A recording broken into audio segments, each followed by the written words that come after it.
وكذلك أوحينا إليك روحا من أمرنا ما كنت تدري ما الكتاب ولا الإيمان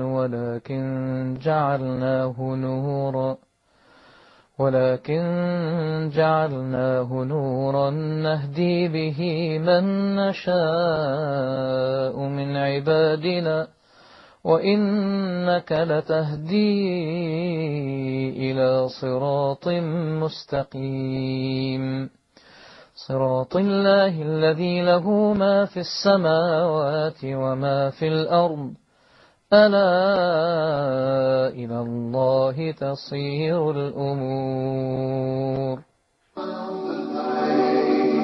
After those long dark nights, now my world is bright. Islam is my sight. Now I found the light. After those long dark nights, now my world is bright. Islam is my sight. Now my world is bright.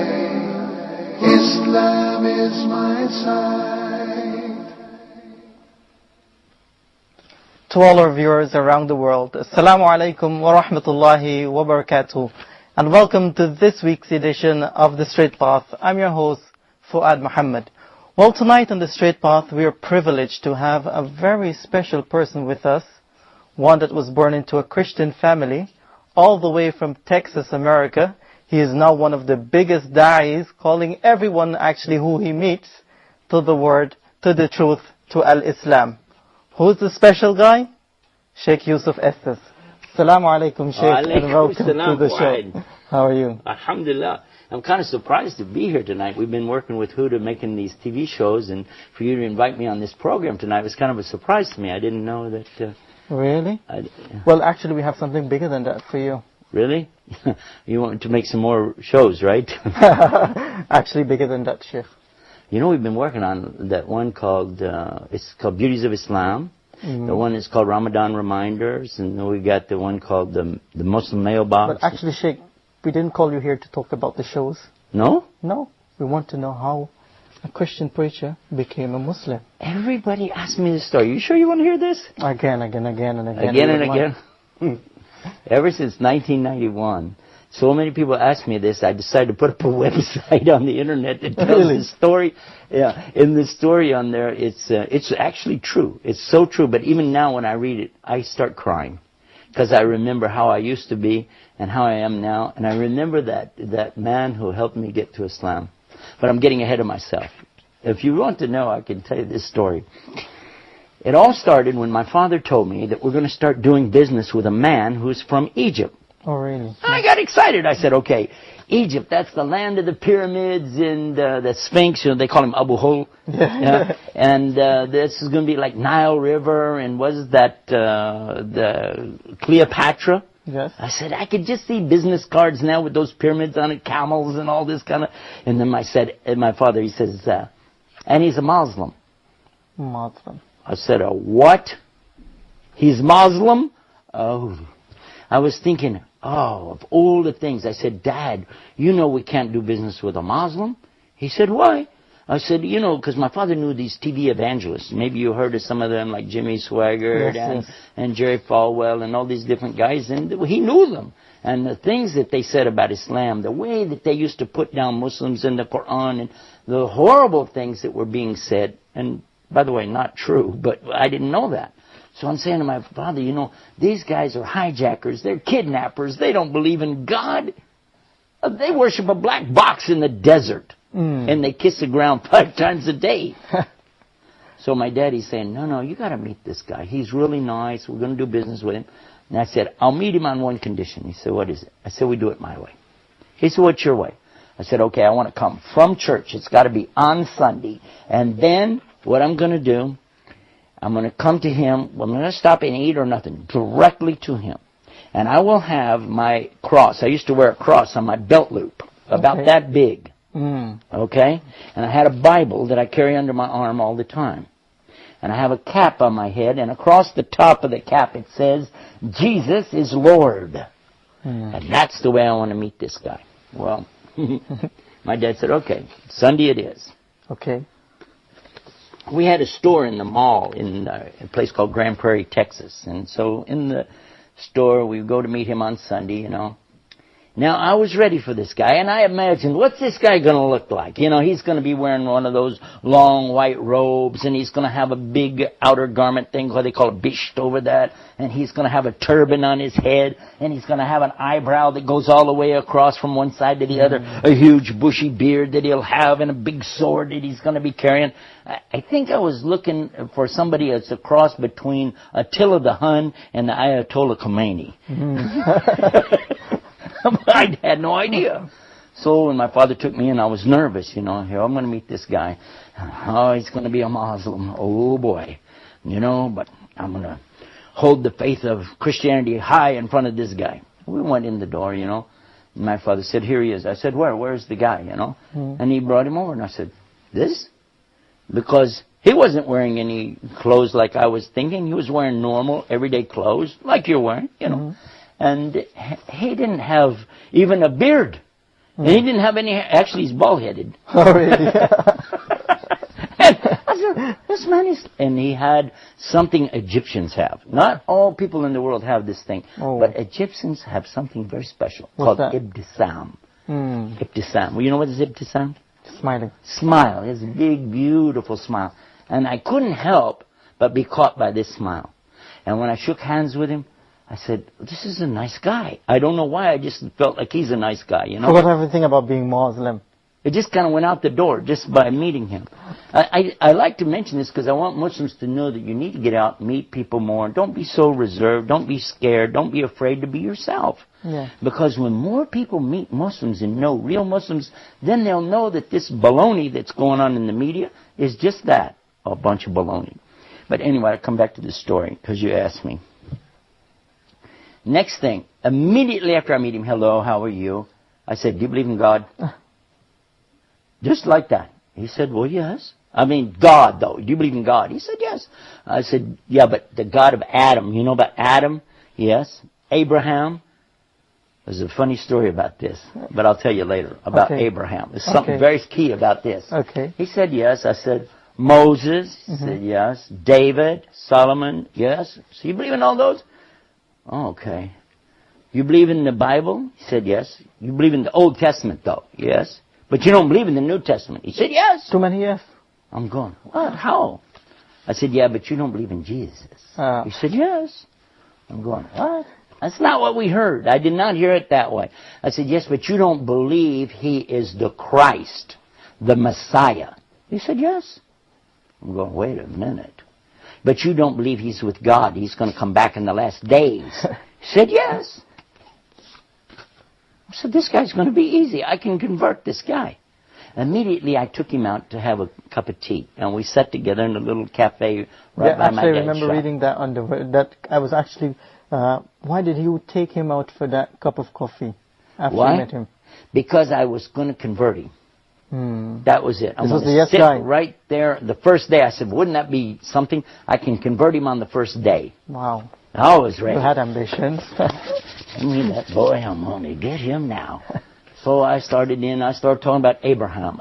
I'm telling him the story of Abraham and his son Ishmael, his son Ishaq, Isaac, as we call him in English, and the story of how Abraham has to sacrifice his son. And he's sitting there going, yes, that's what we believe. We believe that. I said, yes, but what about this point right here where a ram has to come in and be the salvation because there's the substitute and it's so and so, and I'm going on. And he said, yes, we believe that. I was thinking, now, wait a minute. I had talked to another priest friend of mine. Okay. He's not a priest, he's a preacher for the born-again Christians. And he told me to be real careful with these Muslims. But for sure he was telling me, read this to them because they don't believe this. And he was saying he did believe it. I was thinking, So step by step I was thinking, we can do this. I went back to my father. I said, Dad, I want us to do business with this guy. My father said, okay, great. I said, because I can convert him. And my father, he's so sweet. He said, leave him alone. He has his religion. We have our religion. He's a nice person. Just, you don't need to convert people. I said, no, this is our mission. We have to save people to the Lord. My dad said, listen, it's up to him to save the people, okay? Subhanallah. Yeah, my dad said that. I'm thinking, no, I got to convert this guy. So we start doing business. Why were you so eager to convert him? Why? Huh? Why were you so eager to convert him? Well, to be honest about the thing, you see, I was out on the streets going around doing what we'd call in English, Arabic, when Muslims, we say street dawah. That's what I used to do as a Christian. I would be in the streets and I would have my Bible and I would witness. They call it witnessing, you know. Yeah. I think that's a good comparison, witness, dawah. And I would go up to people like drug dealers or prostitutes in the street, anybody. I see them, they're downtrodden, poor, they don't have a home. If I have anything, if I have some money, I will give it to them. And, well, they're saying, oh, thank you, and give them some food, anything. And then at the same time, I start bringing them the message of the Bible. And I would quote to them many of the scriptures in the Bible, the good things, the things we as Muslims know, or, you know, we should do it too. You know, there's no doubt about it. These are good teachings, very moral and upright things. And so as I was doing these things, I felt a need to call the people to Jesus. Yes. And that's what I wanted to do with this man. And I was told these Muslims are very dangerous people. They don't believe like we believe, and they're, you know, just stay away from them. And I've been warned in a number of times. By your friends? Yeah, by other preachers, actually. Preachers. Yeah.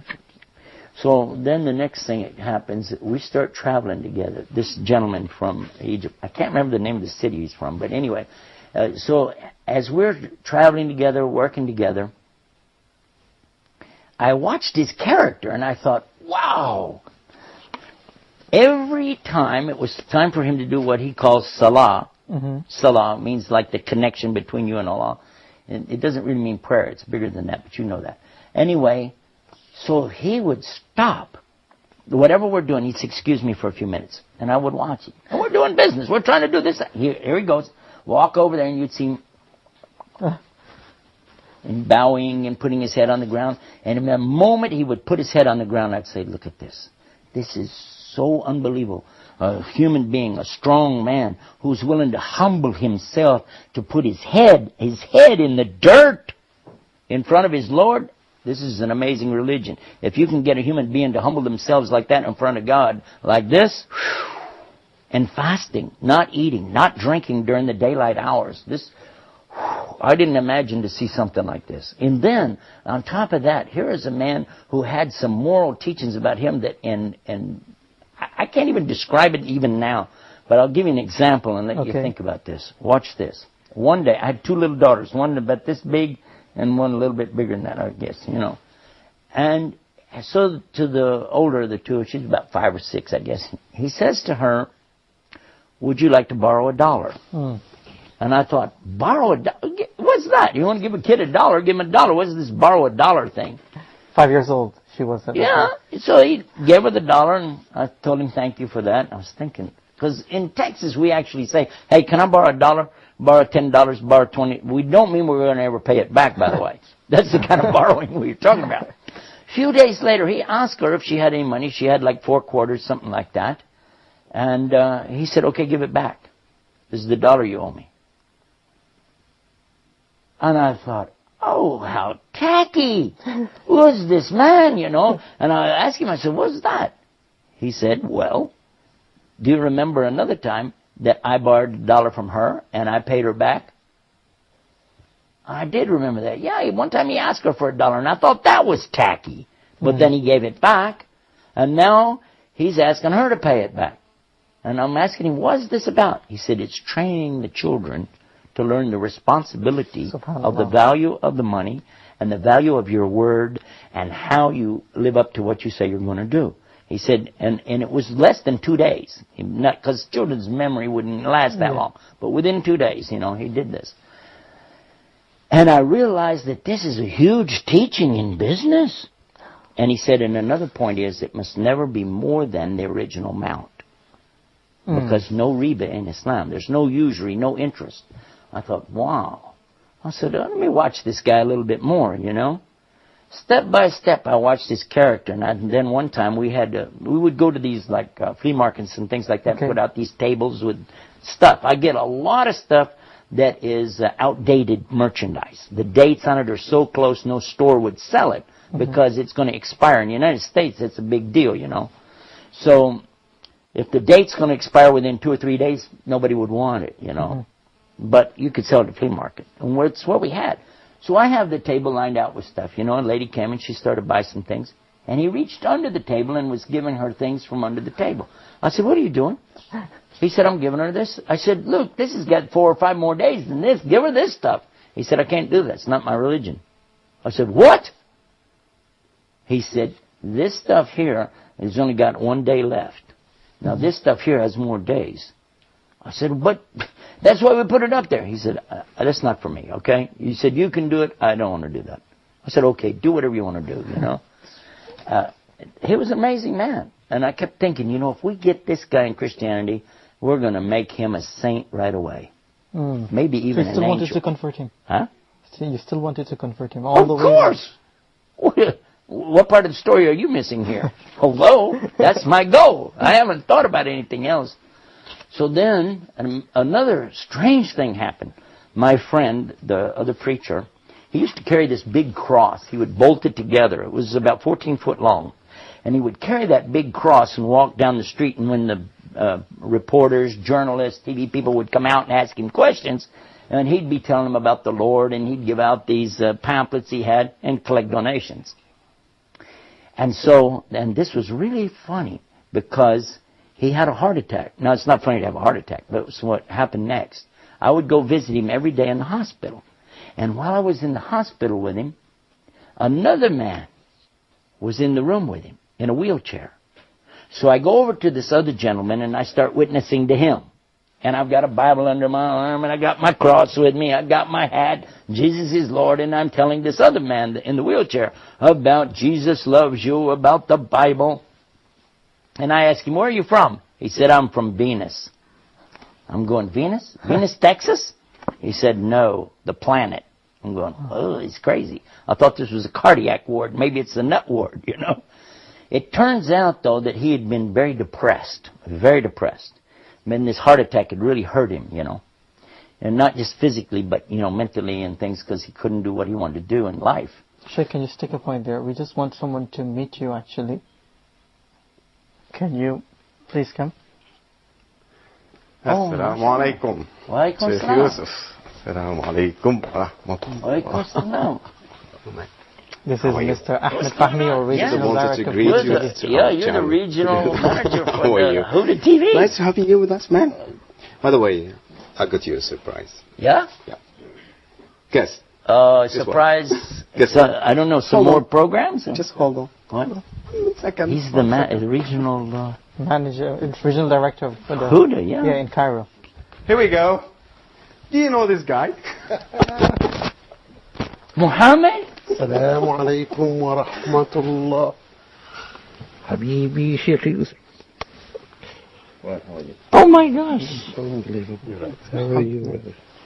I can't believe it. It's a long time. Come up, يا أخي.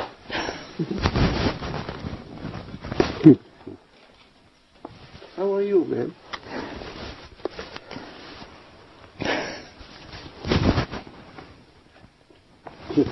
This is the guy I'm talking about. I know.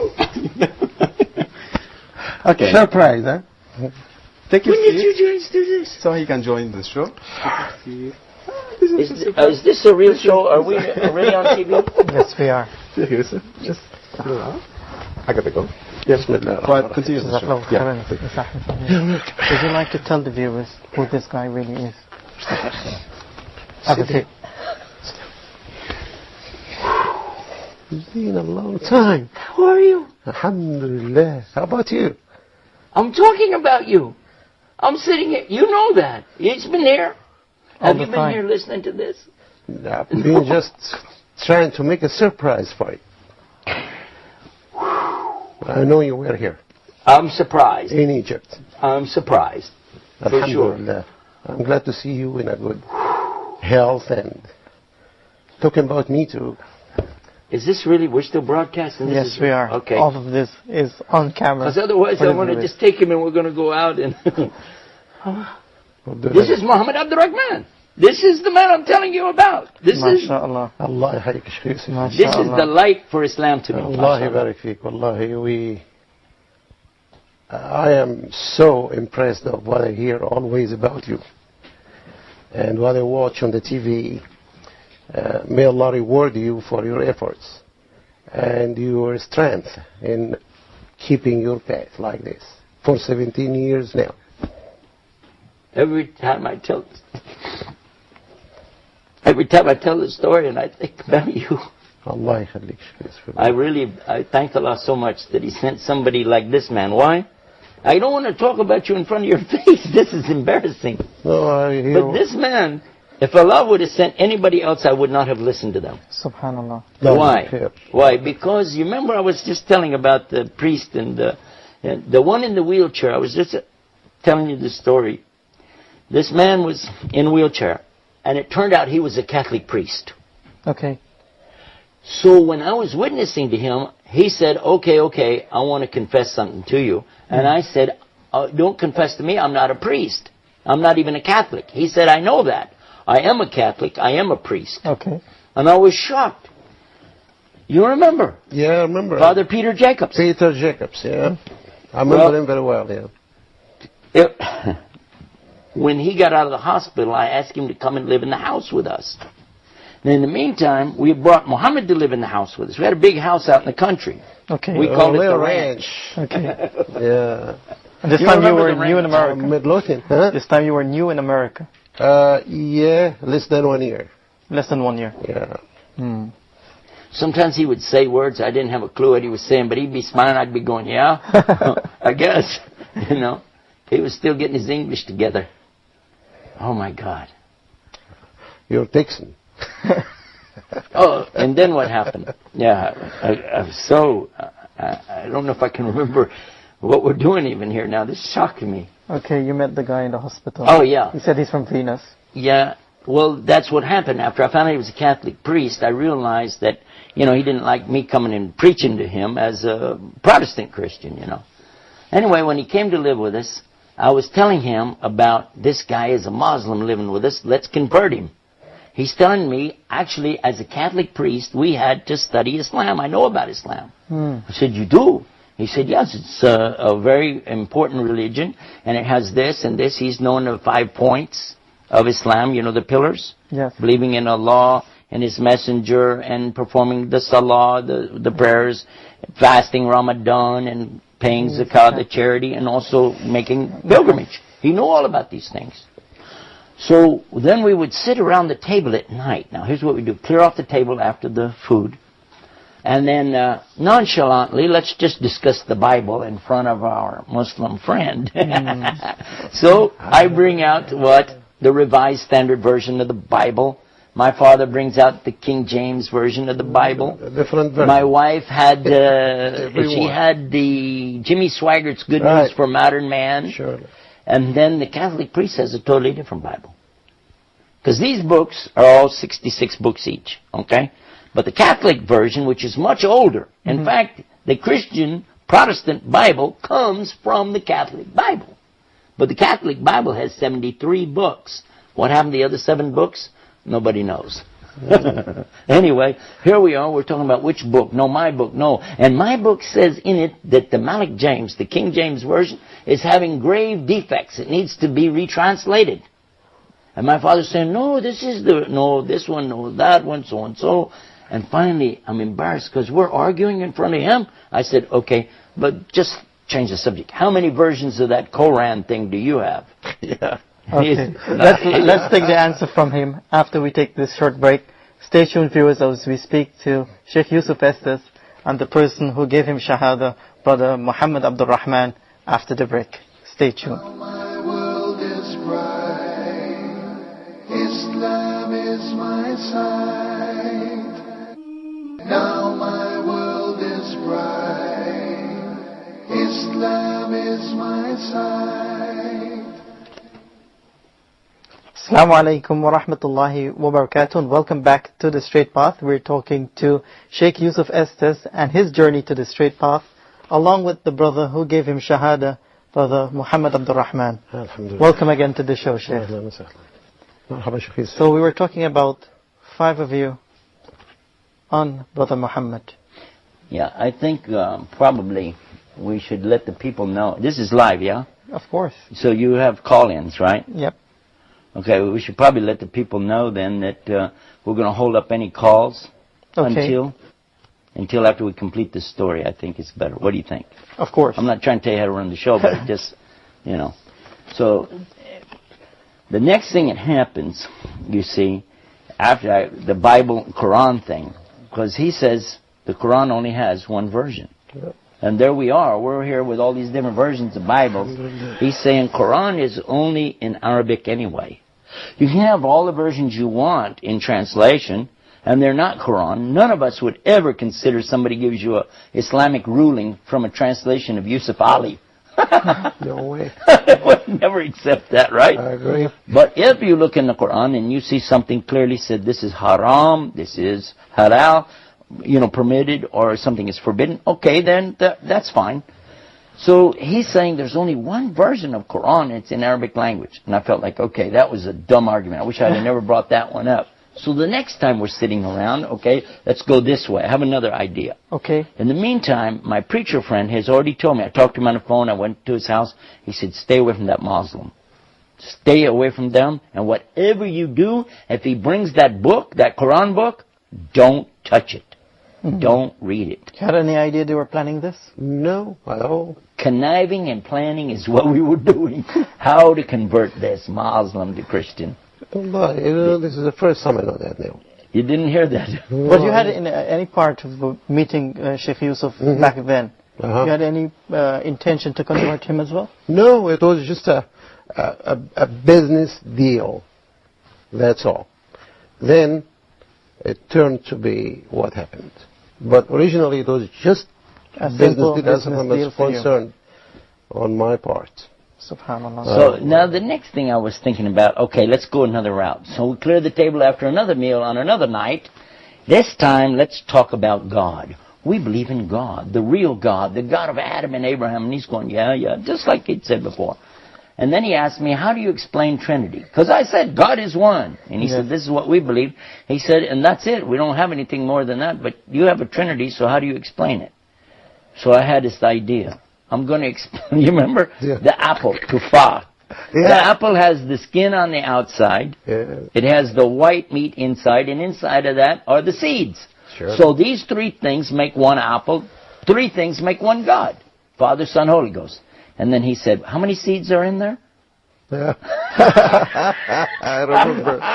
So next day, I'm back over talking to my preacher friend again. I said, the apple thing didn't work. He said, I told you stay away from these Muslims. They're going to hurt you. You're going to get a demon, son. You're going to get a demon, a shaitan, Yeah.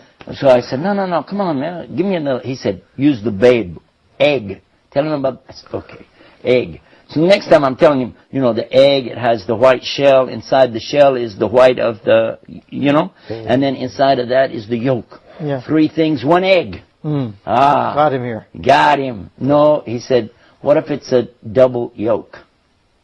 You know when it has 2 yellows? Yes. You see an egg do that sometime? He said, does your God become 4? Ooh. And what if it's rotten? An egg could be rotten. Then you have a... Do you want a God that can be rotten? Of course not. Yeah. And you're comparing Allah to an egg, for crying out loud. This is an unbelievable thing. And so then it comes the subject of comparing God to a family. Like a man is a husband and a wife and a child. The 3 make one family. It's the family of God. Well, what if you have some more kids or twins? Or what if you get a divorce? You want a God that can get a divorce? No, you don't want that. So we're going through these different stages of how to explain something. Finally, I'm about exasperated. I tried the finger. You know the finger? Yeah. When it's 1 finger, but you go like this. 1, 2, 3 parts makes you compare God to your finger. What's this? SubhanAllah. Trying everything possible. Yeah, and then finally, the water. You've heard of the water one, right? Yeah. The water is like this. Water is 3 things. It is a liquid. It is a gas when it's a vapor, when it becomes steam. And also, it's a solid when it freezes. 3 things. All in one. Except what? They can't be all 3 at the same time. Oh, yeah, that's right. I'm talking to a So now what geologist. will you do? How will you so finally I'm going to throw it back on him. I said, well, what do you guys say about it? And what did he read? Surah Ikhlas.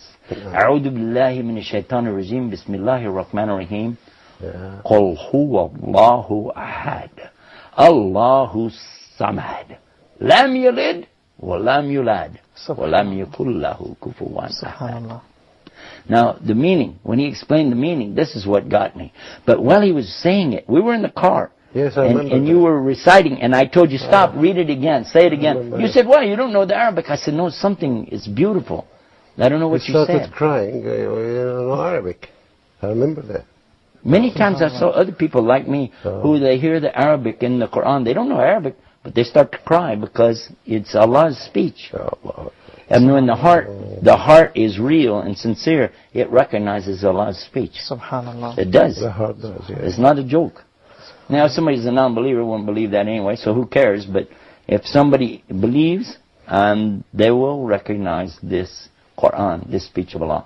And I'll come back to this. So now, I'm perplexed. I'm stressed out over this thing. I can't convert this guy. In the meantime, he brings a Quran.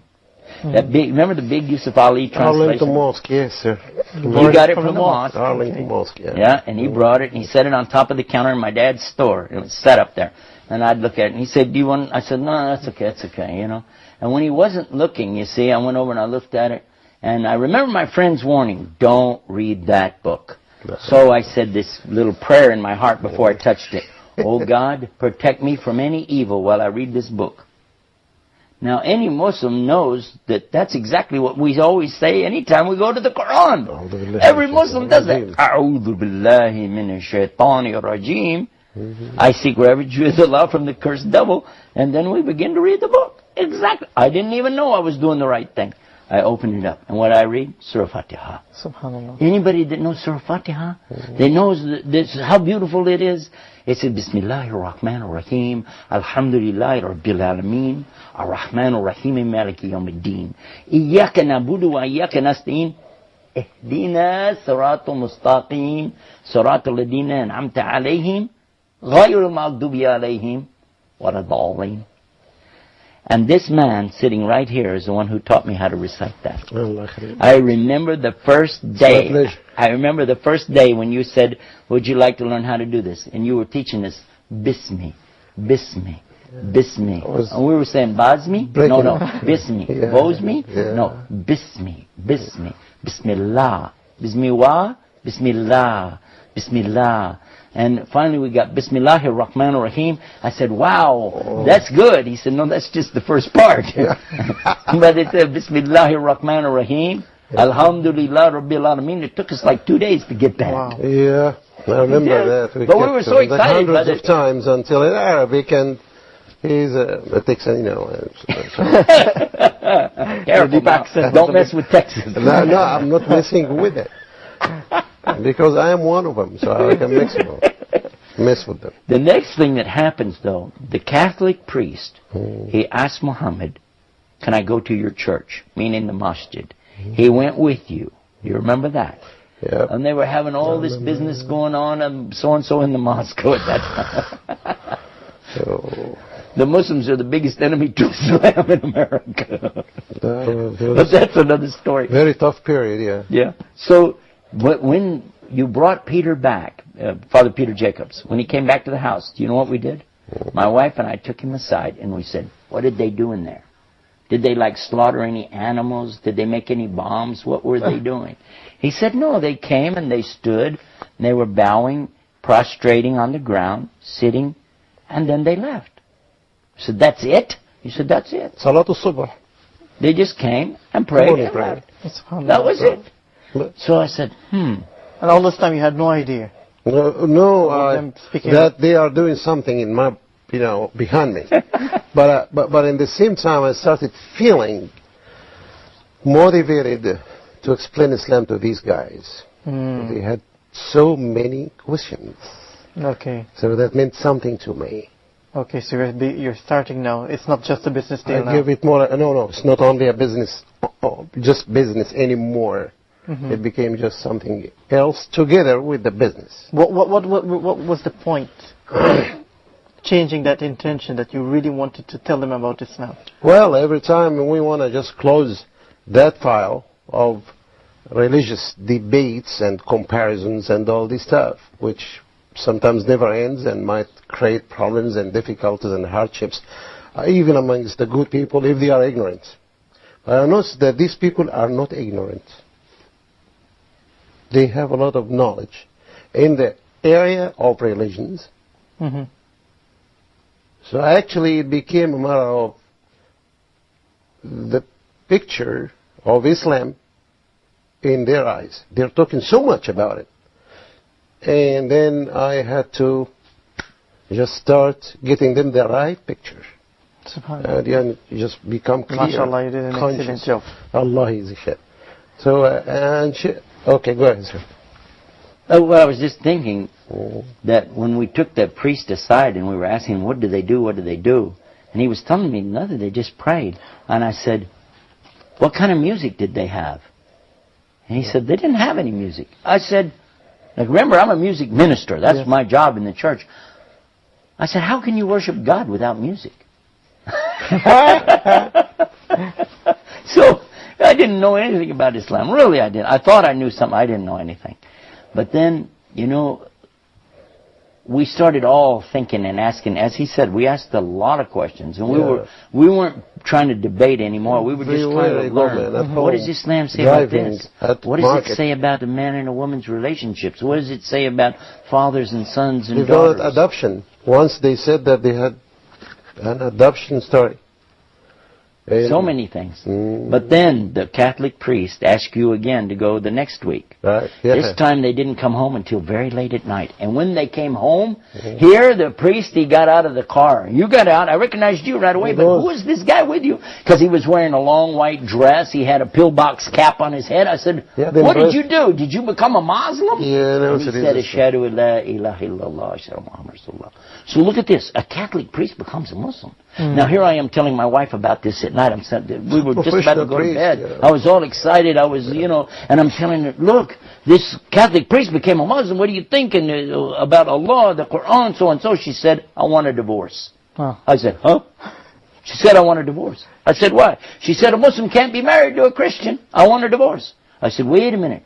Whoa, I didn't say I want to be a Muslim. I would never be a Muslim. No. Don't worry about a divorce. Besides, Muhammad told us a Muslim woman can't be married to a Christian man. But if I became a Muslim, we could still be married.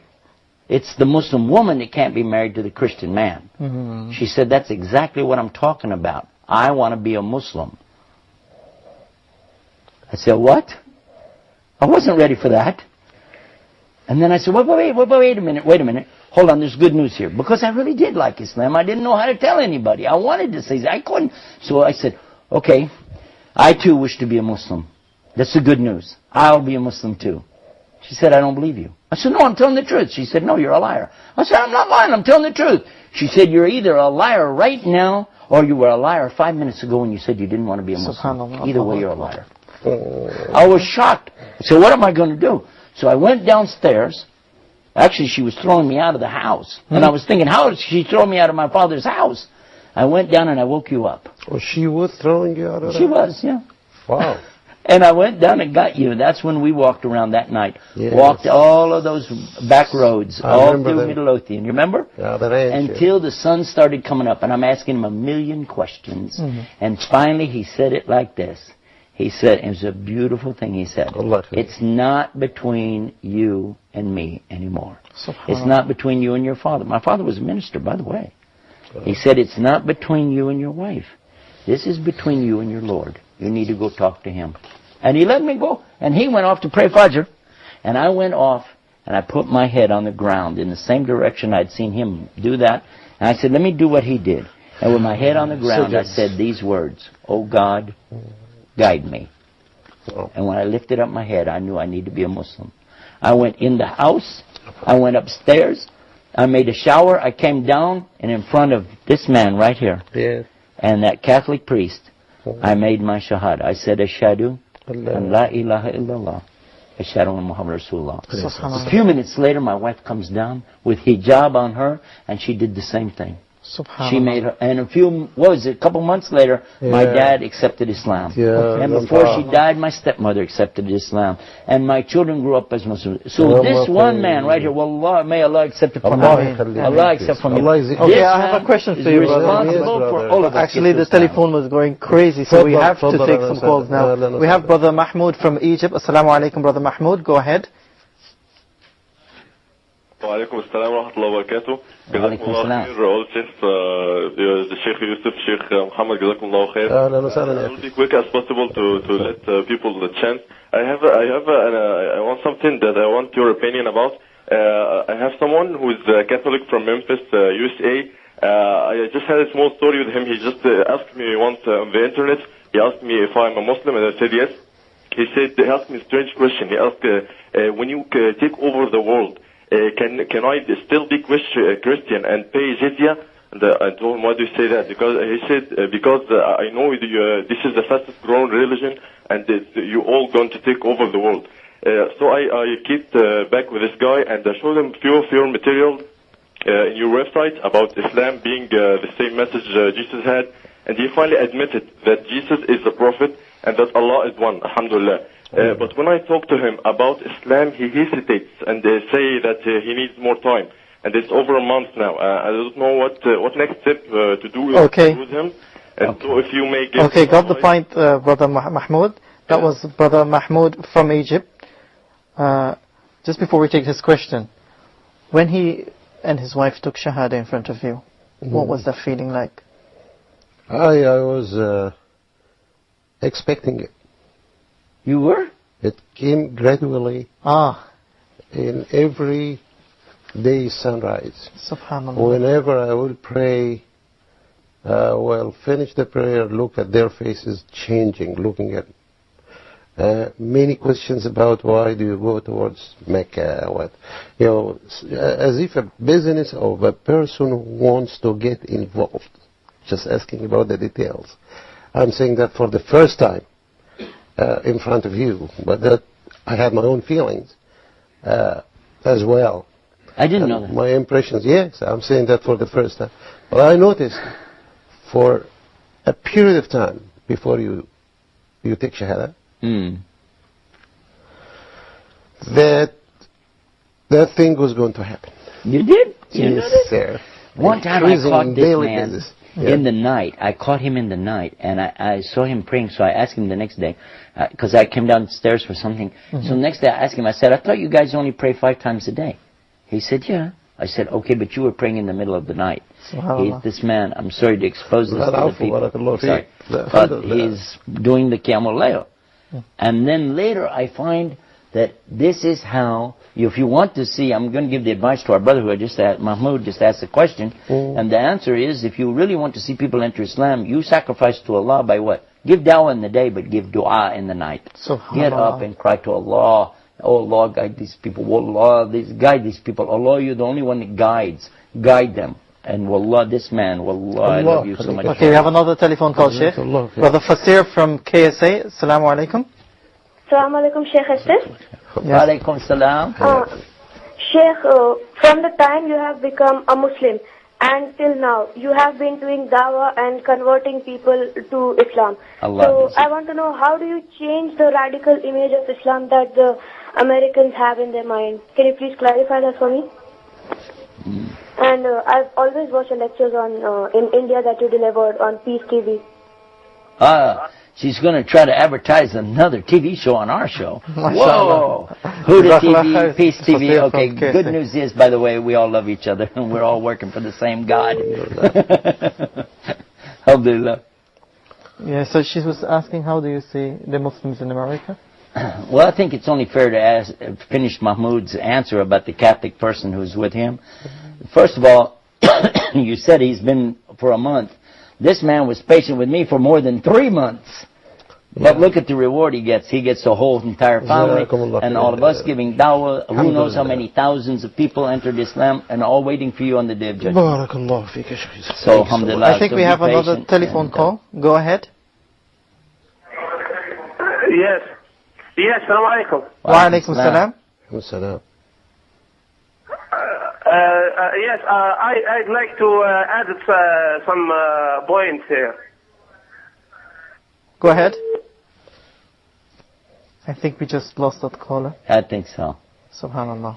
Well, you know what a lot of people do ask is, how do you feel after you get to Islam? Yeah. So maybe he was going to ask that question.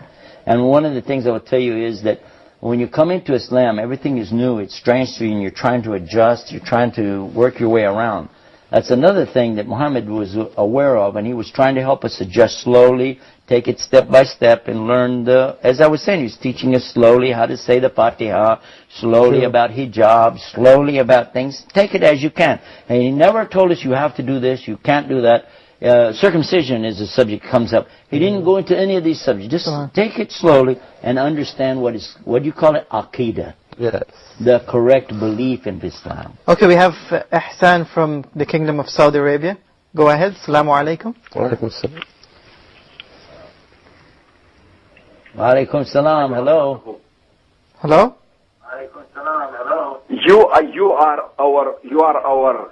You are our teacher, man.